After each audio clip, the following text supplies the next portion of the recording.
Le mois de janvier 2024 n'est définitivement pas le meilleur pour la famille royale. Alors que Kate est hospitalisée, Sarah Ferguson a annoncé son cancer et le roi Charles a révélé qu'il allait être opéré de la prostate. Une opération bénigne qui nécessite néanmoins certains aménagements. Si elle avait été prévenue de ce qui se passerait au mois de janvier 2024, la famille royale britannique ne l'aurait sûrement pas cru. Il faut dire que les nouvelles pas forcément bonnes enchaînent. La semaine dernière, on apprenait que Kate Middleton a été opérée dans la région abdominale et hospitalisée afin de suivre l'évolution de la première partie de sa convalescence. L'origine exacte de cette hospitalisation n'a pas été dévoilée mais la princesse de Galles, 42 ans, se porte bien. Quelque temps plus tard, Sarah Ferguson, ex-femme du prince Andrew, annonçait être atteinte d'un cancer de la peau. Mais ce n'est pas tout puisque le roi Charles est aussi concerné par des problèmes de santé. Une hypertrophie de la prostate lui a été détectée et nécessite une intervention chirurgicale comme l'a fait savoir le palais de Buckingham. De quoi mettre en alerte toute la population britannique pour qui les têtes couronnées comptent énormément.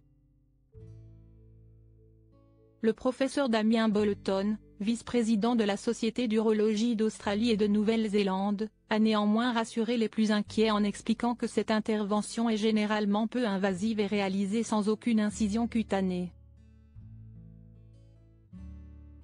Environ 25 000 opérations sont pratiquées chaque année, comme il l'a fait savoir à Hello. Une opération courante qui ne devrait donc pas avoir d'impact négatif sur la santé du roi Charles. Un repos total nécessaire néanmoins, à l'image de Kate Middleton, dont la très longue convalescence suscite les interrogations. Charles III devra se ménager après l'opération. S'il ne devrait passer qu'une ou deux nuits à l'hôpital, la période de récupération sera de 10 à 15 jours une fois rentré chez lui. Et hors de question pour Charles III de vaquer à ses occupations comme il avait l'habitude de faire jusqu'à présent.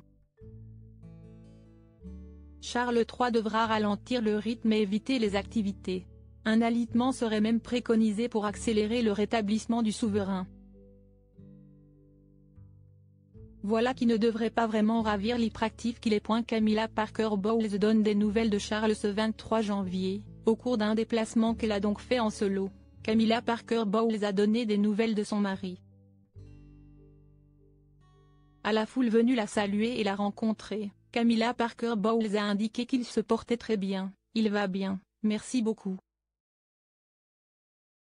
Il a déjà très hâte de retourner au travail », a-t-elle ajouté. Un point de plus qu'il partage avec sa belle-fille adorée Kate Middleton qui, malgré le repos préconisé et la lourde intervention qu'elle a subie, aurait déjà repris le travail. Si physiquement, les déplacements sont impossibles, la princesse de Galles assure les tâches qu'elle peut réaliser derrière son ordinateur. Depuis son lit. En plus de la couronne, Kate mériterait une médaille.